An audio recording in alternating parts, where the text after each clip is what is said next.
In this lecture, we will discuss the continuous time Fourier transform, and we will discuss one problem. It's a very important problem.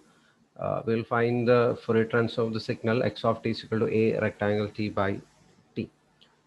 Now, before solving the question, we'll just evaluate the signal. And a signal is written as rectangle t by t. I can draw this waveform like this. This variable is t, and this is zero reference. Here we can plot the amplitude of the signal. This is a rectangle signal with amplitude A. So this is amplitude A. And this capital T is actually indicating the width of the pulse. So the total width of the pulse is T unit. So this is a T unit. So, so rectangle T by T means it's a signal with T width. So the left side you can mark minus T by 2, and right side or the positive side T by 2 plus T by 2. So this is a signal x of t is equal to a rectangle t by t. T indicating actually the width of the pulse. And there is no shift in the signal, so that's why it's simply written t. So 0 will be the reference. And the same question they can ask by giving this particular waveform, or they can give another equation, that is x of t is equal to a for minus t by 2 less than t less than t by 2 and 0 otherwise. Okay, this is another representation of the same question. Or they can give this limit instead of giving minus t by 2 to t by 2, they can simply write this modulus of t less than t by 2 and 0 otherwise. So you'll get a same question again. And the another form, instead of this rectangle, they can put the simple pi.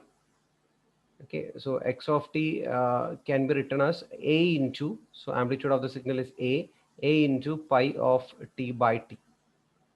So again the same question. Or they can give the name gate signal, or pulse, or they can ask rectangular pulse, rectangular waveform. And one more representation, that is with respect to its unit step signal. And by using unit step signal like this, a into u of t plus t by 2 minus u of t minus t by 2. Okay, this is also pointing to the same equation. So we can try in this particular question. Now we know that Fourier transform of a signal x of j omega continuous time Fourier transform can be written as integral minus infinity to infinity x of t into e raised to minus j omega t dt. And we know that signal exists only from minus t by 2 to t by 2. So we can write minus t by 2 to t by 2 integral x of t is a during that interval e raised to minus j omega t dt. And if you integrate this, a is a constant, and if you integrate the signal, you will get e raised to minus j omega t, and t is the variable, so you can write minus j omega in the denominator, and the limit is from minus t by 2 to t by 2. And if you apply the limit, it becomes a by minus j omega, and if you apply the limit, it becomes e raised to minus j omega t by 2. Okay, minus e raised to plus j omega t by 2, because already there is a minus. Now we know that by already there is a minus. Okay, and you can write the equation like this. If it is a by omega e raised to j omega t by 2 minus e raised to minus j omega t by 2, denominator you can write j.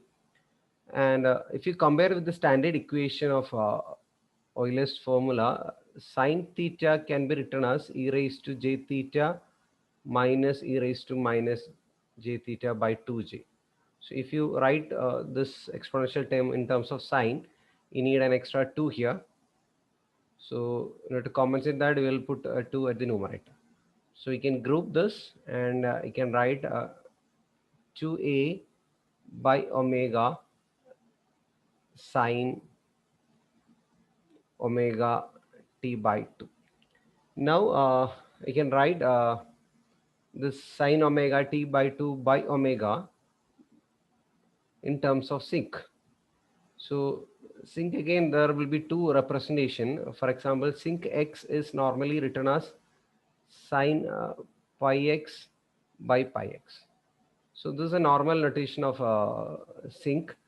And sa function is also the same thing, but simply you can write sine x by x. So in some textbook, they will write the final answer in terms of sine and sorry, sa function, and in some textbook they will write sinc also. And in some textbook or some others will not differentiate these two. They will simply put a sine x by x or a sine sinc x. Okay, that representation is also using in many textbook. But the exact definition, sinc x is sine pi x by pi x, and sa function is simply sine x by x. And you can write this function in terms of sa or sinc, or in general you need to write in sinc form. So in order to write in sa function, we can group this, that is sinc omega t by 2, and denominator you can see there is only omega, so we need to multiply by t by 2. So in order to cancel this, we will multiply again t by 2 at the numerator. So t by 2 cancel. So remaining is simply a t. You can write it's now it is in the form of sa function, sa omega t by 2. Okay, in some textbook they will write sinc also. That's also valid. You can use that notation. Sa means sa omega t by 2, or you can simply write sinc omega t by 2. But exactly if you write in terms of sinc, this is different. So now we can write in terms of sinc. If you write like this, this is at, and if you write in terms of sinc, it should be sine omega t by 2.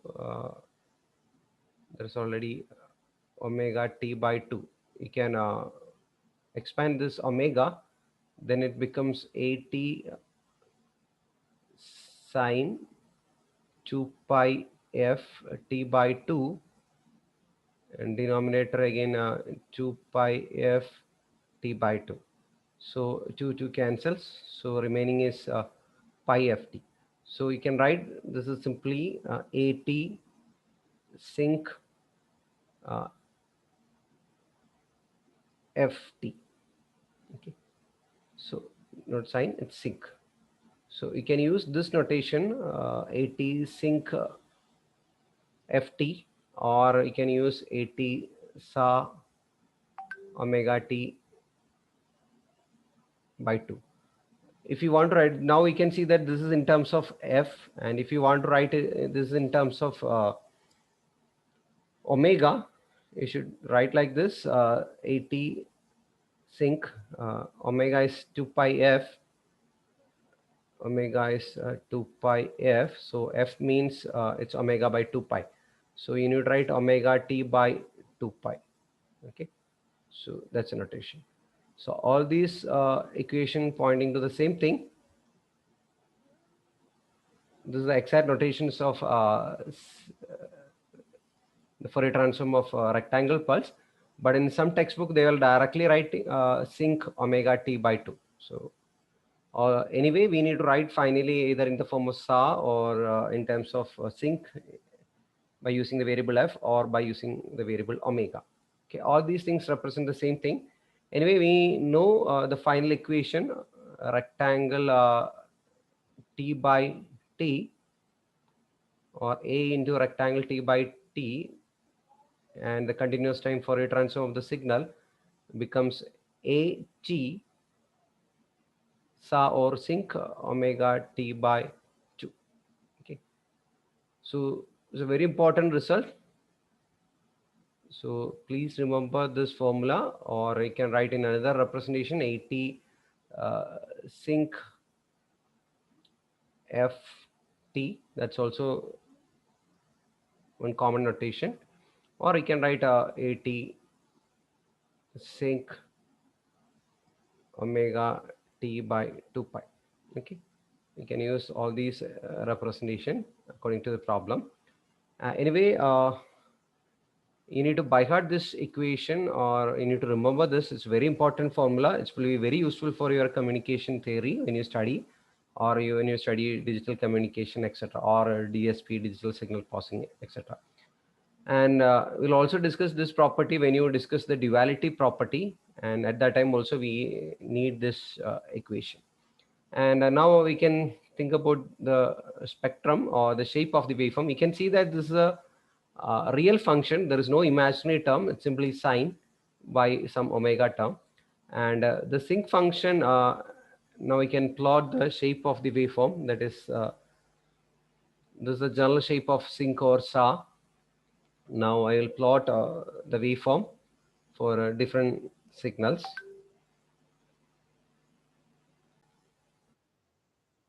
So we can plot this function x of g omega as a saw, or you can see the amplitude at saw omega t by 2. Okay, it's actually sine omega t by 2 by omega t by 2. We know that when you evaluate the function at omega is equal to 0, okay, we need to apply the L'Hospital rule because the denominator is 0. So it becomes cos, and if you evaluate the maximum amplitude in this particular case uh, will be 80. So this is the maximum amplitude. And after that, you can see that this omega t by 2, you can find the zero crossing point. Omega t by 2 is equal to 0 or n pi, or sine values become 0 when it is plus or minus n pi. So if you rewrite this equation, you can calculate omega is equal to plus or minus n pi, or 2 by t, or you can write as plus or minus 2 n pi by pi by t. So we can say that the zero crossing points will be first value. If you substitute n is equal to 1, in this case it becomes 2 pi by t, and when you substitute n is equal to 2, it becomes 4 pi by t, and next value will become 6 pi by t, etc. And similarly on the left side it becomes minus 2 pi by t and minus 4 pi by t, etc. Okay, this is the general shape of this particular waveform x of j omega. But when you plot the magnitude of this particular signal, it's a real quantity, so it becomes positive, or the negative values becomes positive. That's the only difference. So you'll get the modulus of x of j omega. So it's not tau, it's actually t, and this is 0, this is 2 pi by t, and this is 4 pi by t, etc. Here it is minus 2 pi by t, etc. The first one is x of j omega simply. Now it is a modulus of x of j omega. The real quantities of minus values becomes plus. Now when you think about the phase spectrum, here we know that the phase spectrum of this particular rectangular pulse will be like this. When that is angle of x of j omega, angle of x of j omega, you can write is equal to 0 if this sine value, or saw function is greater than 0, that is saw omega t by 2 is greater than 0, and plus or minus pi if this saw function, saw omega t by 2 function is less than 0. Okay, uh, only difference is that it becomes plus pi and minus pi. See, for the positive values, you can see that the angle is 0. Okay, that there is no imaginary part. And for other values from pi 2 pi by t to 4 pi by t, okay, all these please consider all these as t, not tau. Okay, all these values are t, all these values are t. Okay, and we know that phase spectrum is odd function.